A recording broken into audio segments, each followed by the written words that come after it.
جس طرح قرآن غیر قرآن سے الگ کیا ہوا ہے، جمع کیا ہوا ہے، اور اتنا متعین ہے کہ قرآن کے اندر ٹوٹل نمبر آف کتنے حرف ہے یہ بھی فکسڈ ہے، لیکن سنت غیر سنت سے ملا ہوا ہے اور الگ الگ بکھرا ہوا ہے، اور ٹوٹل نمبر آف کتنی سنتیں ہیں یہ تعداد بھی فکسڈ نہیں ہے۔ آپ نے سنت کی 27 کیٹیگریز تو بیان کی ہے، لیکن ہر ایک کیٹیگریز میں کتنی کتنی ذیلی سنتیں ہیں اس کی کوئی گنتی نہیں ہے۔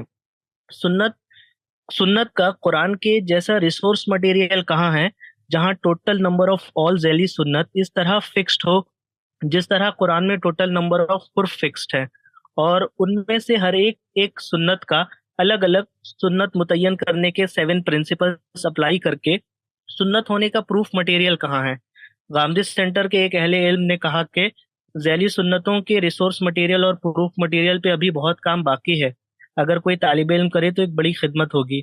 اس کام کے بغیر ہم سنت کو سرٹین کیسے مان لیں، اور کسی بھی انسرٹین چیز کو دین کی بنیاد اور دین میں حکم کیسے مان لیں؟ کیا یہ کام حدیث کے پروجیکٹ سے زیادہ اہم نہیں تھا کہ اس کو پہلے کیا جاتا؟ اور کیا فیوچر میں یہ کام کرنا غامدی سینٹر کے پیش نظر ہے؟ شکریہ۔ غامدی سینٹر کے کیا پیش نظر ہے اور المورد کے دوسرے اداروں کے، وہ تو آپ ان لوگوں سے پوچھیے۔ میں نے یہ کام اصلاً کر دیا ہے۔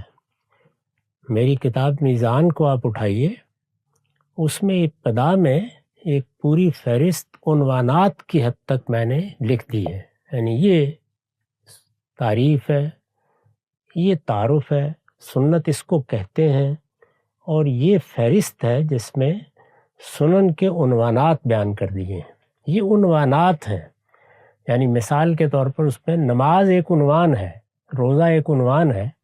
اب ظاہر ہے کہ نماز میں اعمال ہیں جو سنت کے طور پر جاری کیے گئے ہیں، اس میں اذکار ہیں جو سنت کے طور پر جاری کیے گئے ہیں، ان کو پھر آگے میں نے اپنی کتاب میں اس باب کے تحت بیان کیا ہے۔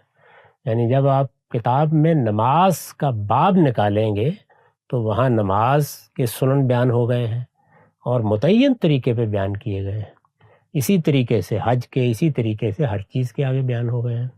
ان کی کوئی الگ سے فہرست میں نے مرتب کرنے کی ضرورت نہیں محسوس کی، کیونکہ جب عنوانات میں یہ چیز سامنے آ گئی اور آگے جب آدمی نماز کا باب پڑھے گا، روزے کا پڑھے گا، اسی طرح، تو وہاں اس کو معلوم ہو جائے گا۔ اگر کوئی طالب علم اس کی فہرست مرتب کرنا چاہے تو یہ شاید 1-1.5 گھنٹے کا کام ہے، اس لیے اس میں اتنے بڑے اداروں کو کوئی تکلیف دینے کی ضرورت نہیں ہے، وہ لکھی ہوئی ہیں ساری کی ساری۔ پھر میں نے ایک اور کام بھی کر دیا ہے، وہ یہ ہے کہ اپنی کتاب میزان کا خلاصہ کیا ہے الاسلام کی صورت میں۔ الاسلام میں صرف قرآن اور صرف سنت ہے، کوئی ایک روایت بھی وہاں بیان نہیں کی گئی، تو وہاں تو آپ چند لمحوں میں اس پورے ذخیرے سے واقف ہو سکتے ہیں۔ تو جو خدمت ہم کر سکتے تھے وہ کر دی ہے، اس سے آپ فائدہ اٹھائیے، اور اگر یہی شوق ہے کہ ایک باقاعدہ فہرست ترتیب دیں تو الحمدللہ یہ کام آپ ہی کر ڈالیے۔